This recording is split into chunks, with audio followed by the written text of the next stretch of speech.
We'll read what is required first. Calculate the total shop overhead applied to jobs in August. By how much was the shop overhead over or under applied during August? Compute the cost of the completed jobs for the month and compute the total cost of jobs in process on August 31st. Okay, so this one is the whatever job costing. Right, let's read through the question now. The regional printing company produces phone books for firms located throughout the Eastern Caribbean. A job order costing system is used to accumulate their costs incurred for each printing job.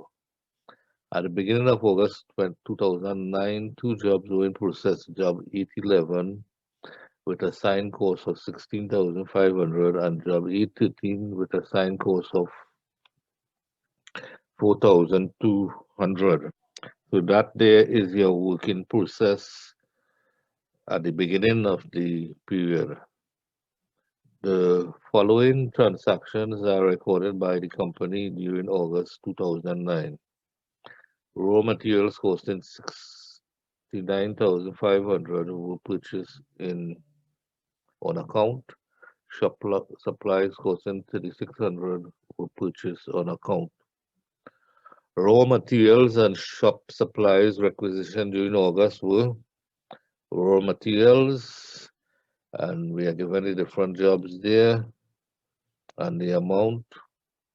Then we have labor hours worked during the month were, and we are given the different jobs again, and also the indirect labor.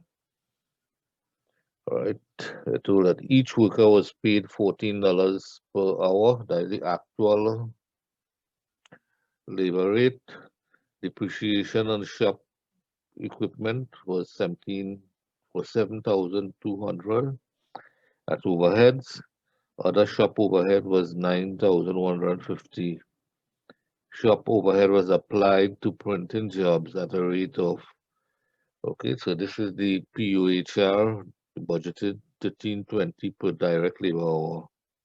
Job 18, 811, 813, 814 were completed and sold during the month. Okay, so let's look at the first part. Calculate the total shop overhead applied to jobs in August. All right. Okay, so to get the overheads applied, we need to take the direct labor hours because that's the POHR they're using and multiply it by the POHR, right? So we can add up all the direct labor hours for all the jobs, and we will get 1890, and then we multiply that by the POHR and we get 24,948. Okay, so that's 2 marks there. Right, notice in this you have to leave out the indirect labor because the POHR is based on the direct labor hours, okay? The second part, by how much was shop overhead under applied during August?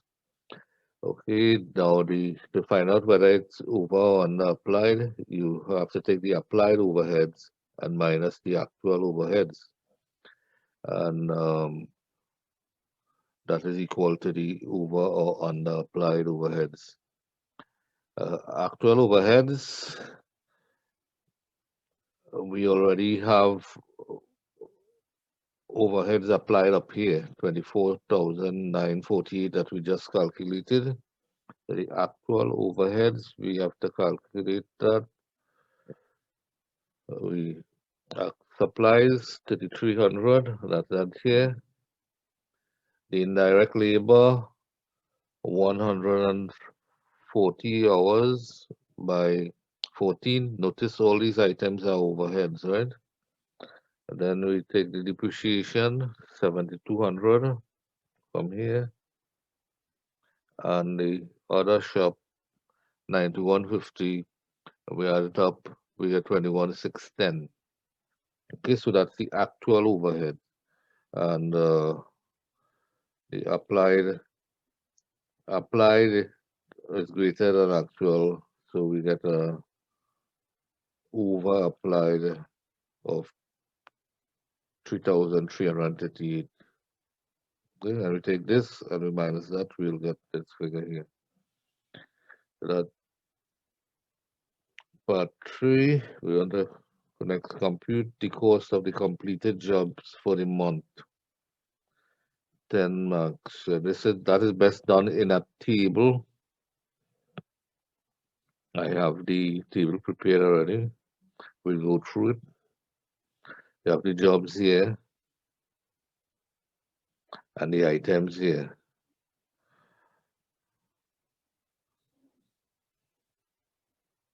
right?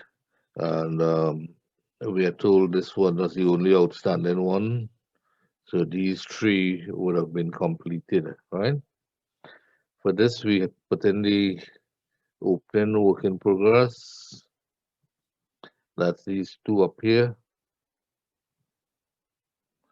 right? And then we put in the raw materials.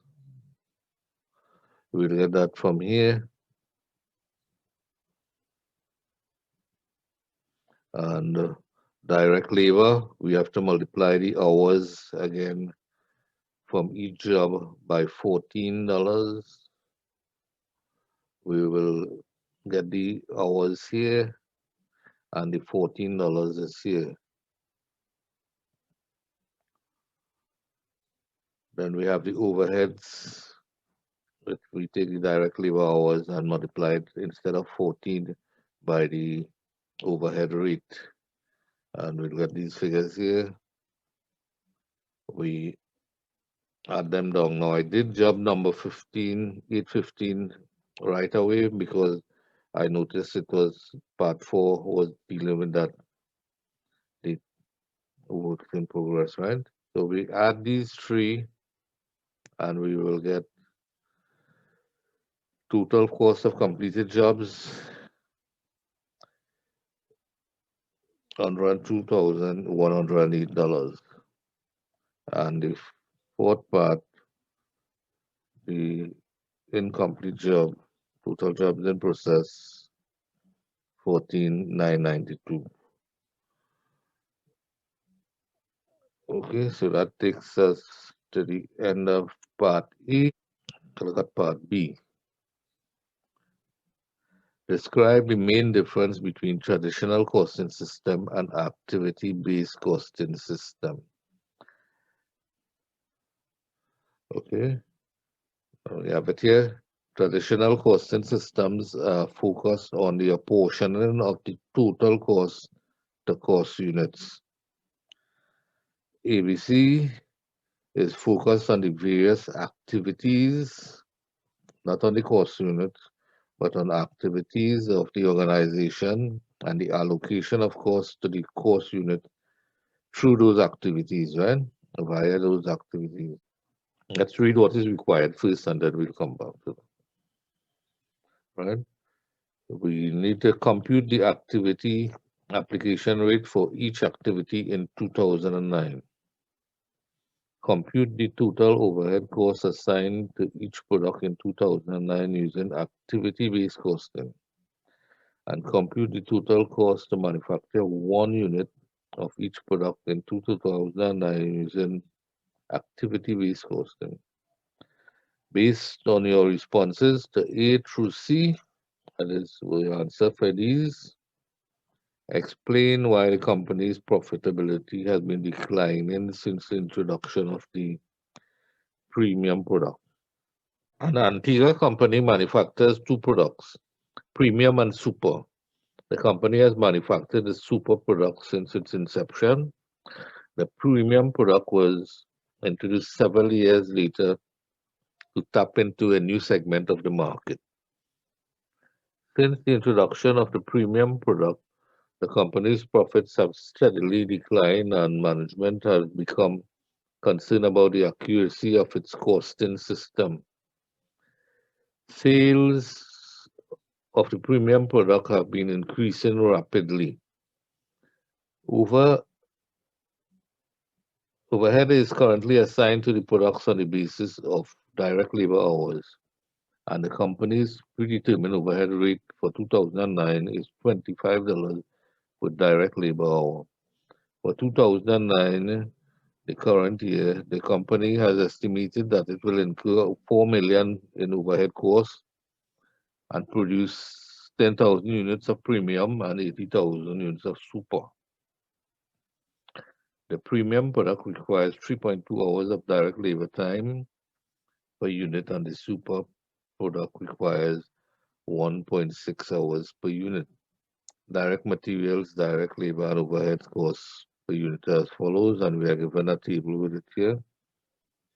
The total manufacturing costs for premium 412 and for super 290.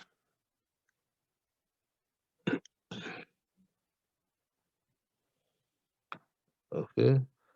Assume that the company overhead costs can be traced to 4 activity centers. The activity centers, the cost drivers, and estimated cost and activity data for each center for 2009 are given below. Right.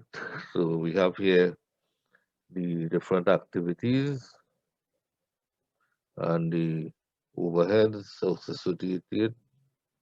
4 million they expect to spend, and then we have the two products here showing how the activities are utilized by the products. Okay, total, these two make up the total here. Right, so basically what this problem is asking us to do is they are presently using traditional costing, job costing, and they want to switch over to activity-based costing because they realize that something is wrong with the traditional costing system. It is not working for them, right? The first, we will compute the activity application rate for each activity center for 2009. That's for each one of these centers here. All right. So the activity rate is equal to the traceable cost divided by total cost driver. Okay, so that is this here divided by this here. All right, this is the cost driver up here. All right. Now, what I'm doing here is using the same words that they use in the problem. The traceable cost here is really the budgeted overheads, right? And these expected number of transactions or events, they calling it cost driver over here, right? So we compute the activity application rate for each activity center for 2009. For the purchase orders, it will be 168,000 divided by 1,200, and you'll get $140 per order. For the scrap rework orders, it will be 432,000 divided by 900, and we'll get $480 per order. For the product testing, here we'll get 900,000 divided by 15,000, 60 per test. And the machining is 2.5 million divided by 50,000. We have $50 per order. Okay, so that takes care of part A. Move to part B. Compute the total overhead costs assigned to each product in 2009 using activity-based product. Now all we got to do here now is multiply these rates by the number of times, right? So for premium, the purchasing would be 400 multiplied by 140 the 140 from here, and we get 56,000. Reworking of orders, it will be 300. We have 300 by 480 equals 144,000. And testing 4,000 by 60, 60 from here, that's 240,000. Machining 20,000 by 50, 20,000 by 50 is a million, and the 50 is taken from here. Okay, when we add all up, we get 1,440,000. Right? We look at super. Super for the purchasing is 800. This here, and 140 we'll get 112,000. Then for the reworking is 300. Sorry, 900. That's 900. Okay, so where I get the 600 one?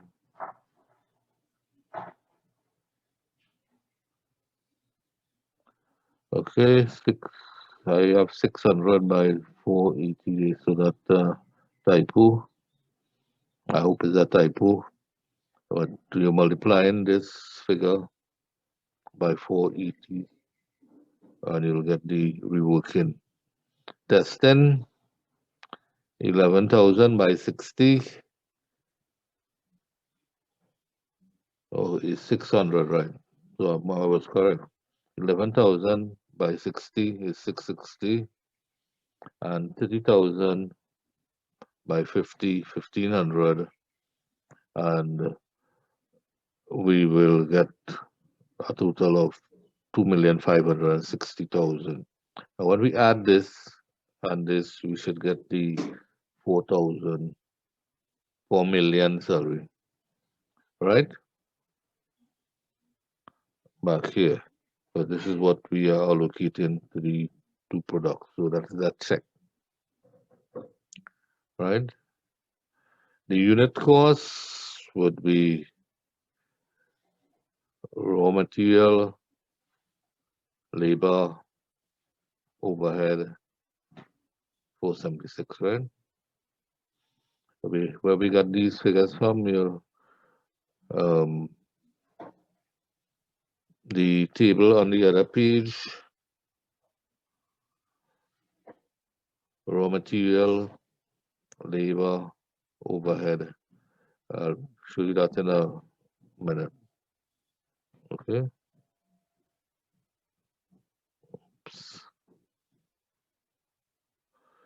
Okay. Right, it comes from this page here, right? The unit cost. 332. But this overhead here is done according to traditional overheads of $25 per direct labor hour. 25 by 3.2 gives you 80, and 25 by 1.6 gives you 40, right? They don't want to use this system here, right? They want to use this system for the overheads. So what is happening there? It works out to 144,000 divided by 10,000. We get 144 instead of the $80 that they had before. Okay, and this one works out to 2560, and when we divide by the 80,000, we get 32, 282 per unit, right? So this one, their problem was that they were allocating too little to that. Okay, part 4. Based on your responses, A through D, traditional costing, premium overhead, 10,000. by 3.2 by 25 gives you 800,000, and super overhead 80,000 by 1.6 by 25 gives you 3,200,000. So what was happening is this one was being allocated 800,000, whereas it is 1,440,000 under the ABC system, which is actually more efficient. And super was being allocated 3,200,000, whereas it was under ABC is 2,560. So the difference of what was happening is the difference of 640,000 here, 1440 minus the 800, right? That's this figure here for premium was being under allocated or under applied by $640,000. Okay, so this would result in underpricing of the product and consequent loss of profit. Okay, if you look at the unit cost is 476 here, and under the other system it was 412. So they would underprice the product, and consequent have a loss of profit, right? These 640 would not just be lost, but it would be automatically absorbed by this other product, by the super. It would go into this figure. If you look at it, this 3,200,000 minus the 2560 from here is same figure, 640,000, right? And that would just increase the losses. Okay, so basically this is the answer for part D, right? The allocation of the overhead to the premium product was inefficient, resulting in a difference of that of 640,000 between ABC and the present system. Okay, now ABC is the more efficient of these two systems. This would result in underpricing of the product and consequent loss of profit. Under traditional costing, the 640,000 under-absorbed overhead was automatically transferred to the super brand, right, increasing the losses. Okay, so that would bring us to the end of the problem. If you have any questions, we still have about 10 minutes time left. Okay, now the working of the problem is